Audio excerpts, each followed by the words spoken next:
Hello friends, welcome to Anjana's vlogs. இன்றைக்கி நம்ம ஒரு சூப்பரான ஸ்வீட் ஸ்நாக் ரெசிபி தான் பார்க்க போகிறோம். என்னென்னா கோதுமை பிஸ்கெட். இது நிறையா பேர் மைதாவில் வச்சு பண்ணுவாங்க, ஆனால் கோதுமை மாவுலேயும் பண்ணலாம், ரொம்ப நல்லா வரும். இப்போ வாங்க எப்படி பண்ணுறதுன்னு பார்க்கலாம்.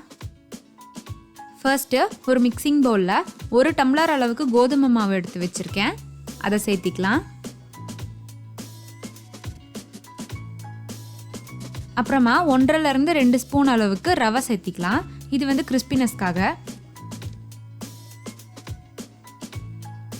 அப்புறமா ஒரே ஒரு பிஞ்ச் அளவுக்கு உப்பு சேர்த்திக்கோங்க. ஸ்வீட்க்கு எப்போவுமே உப்பு சேர்த்துக்கிட்டிங்கன்னா டேஸ்ட் நல்லாயிருக்கும். சும்மா லைட்டாக ஒரு பிஞ்ச் போதும்.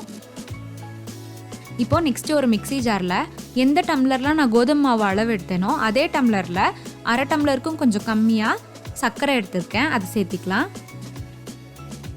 அப்புறமா ஒரு 4 ஏலக்காய் தோலை எடுத்துகிட்டு உள்ளார இருக்க கொட்டை மட்டும் எடுத்து வச்சுருக்கேன், அதையும் இதில் சேர்த்து அரைச்சிட்டு வந்துடலாம். நல்லா பவுடராக அரைச்சிக்கோங்க. நெக்ஸ்ட்டு நம்ம ஆல்ரெடி எடுத்து வச்சுருந்தோம்ல கோதுமை மாவு, அதுலேயே இப்போ நம்ம பவுடர் பண்ண சர்க்கரையும் சேர்த்திக்கலாம்.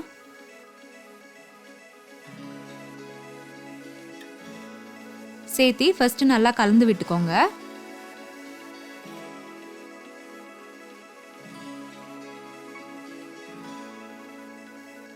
அப்புறமா 3 ஸ்பூன் அளவுக்கு நெய் சேர்த்திக்கலாம்.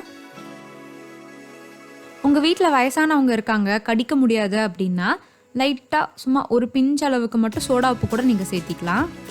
நான் இன்னைக்கு சேர்க்கல.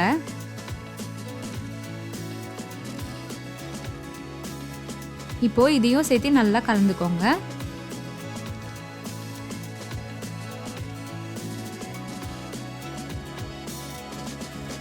கலந்ததுக்கப்புறம் தண்ணியை கொஞ்சம் கொஞ்சமாக தெளித்து நம்ம கலந்துக்கலாம். இதுக்கு தண்ணி ரொம்ப கம்மியாக தான் தேவைப்படும், ஸோ பார்த்து சேர்த்திக்கோங்க. சப்போஸ் உங்களுக்கு தண்ணி கொஞ்சம் அதிகமாகிடுச்சு அப்படின்னா லைட்டாக கோதுமை மாவு சேர்த்திக்கிட்டிங்க அப்படின்னா சரியாக போயிடும். இப்போ இதை நான் கலந்துட்டு காமிக்கிறேன். இப்போ பாருங்கள், மாவு கலந்தாச்சு, நல்லா சாஃப்டாக வந்திருக்குல்ல. இப்போ இதை ஒரு 5 நிமிஷம் மூடி தனியாக வச்சிடலாம். இப்போது ஒரு 5 நிமிஷம் ஆனதுக்கப்புறம் கவுண்டர் டாப்பில் நான் கொஞ்சமாக கோதுமை மாவு சேர்த்திக்கிறேன். அப்புறமா கொஞ்சமாக மாவு எடுத்து உருட்டிக்கலாம்.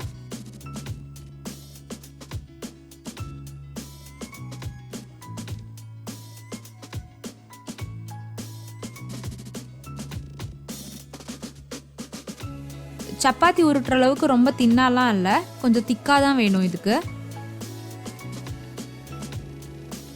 அப்போ தான் உள்ளாரையும் நல்லா வேகும். ரொம்ப திக்காக பண்ணிட்டீங்க அப்படின்னா உள்ளார வேகாது. எவ்வளோ திக்னஸ் வேணும்னு நான் காமிக்கிறேன்.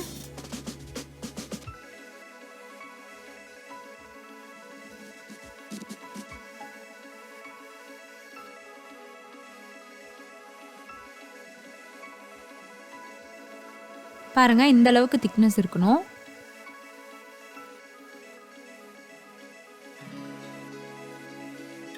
இப்போ ஒரு கத்தி எடுத்து ஃபர்ஸ்ட் நீளமா கட் பண்ணிக்கலாம்.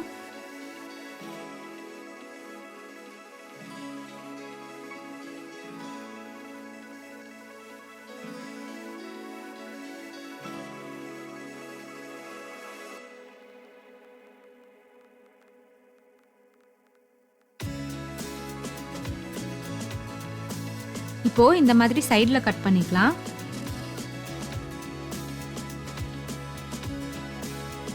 இதில் கட் பண்ணுறதுக்கு மட்டும்தான் டைம் எடுக்கும். கட் பண்ணியாச்சு அப்படின்னா டக்கு டக்குன்னு பொரிச்சு எடுத்துடலாம். பாருங்க, நல்லா டயகனல் ஷேப் வந்திருக்குல்ல. இப்போ இந்த மாதிரி ஒவ்வொன்றா கட் பண்ணி தனியாக ஒரு பிளேட்டில் எடுத்து வச்சுக்கலாம்.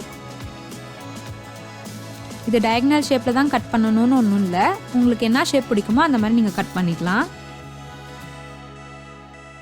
இப்போது எண்ணெய் காஞ்சிருச்சு, போட்டு ஃப்ரை பண்ணிடலாம். எண்ணெய் ரொம்ப சூடாக இருந்ததுன்னா வெளியே சீக்கிரமாக கரிஞ்சிரும்.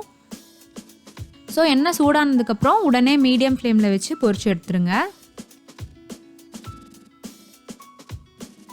அப்பப்போ இந்த மாதிரி கலந்து விட்டுட்டே இருங்க, அப்போ தான் எல்லா சைடும் வேகும். இந்த பிஸ்கெட்டை நீங்கள் ஃபர்ஸ்ட்டு எடுக்கும்போது உடனே கிறிஸ்பியாக வராது, ஆற ஆற தான் நல்லா கிறிஸ்பினஸ் வரும்.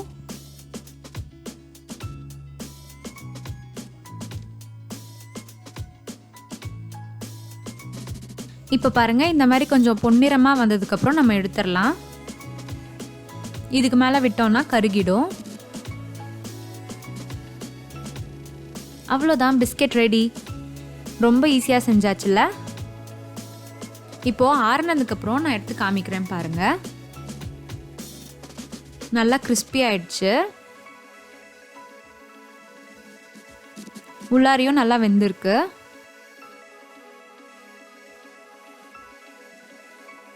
நல்லா சூப்பராக வந்திருந்தது.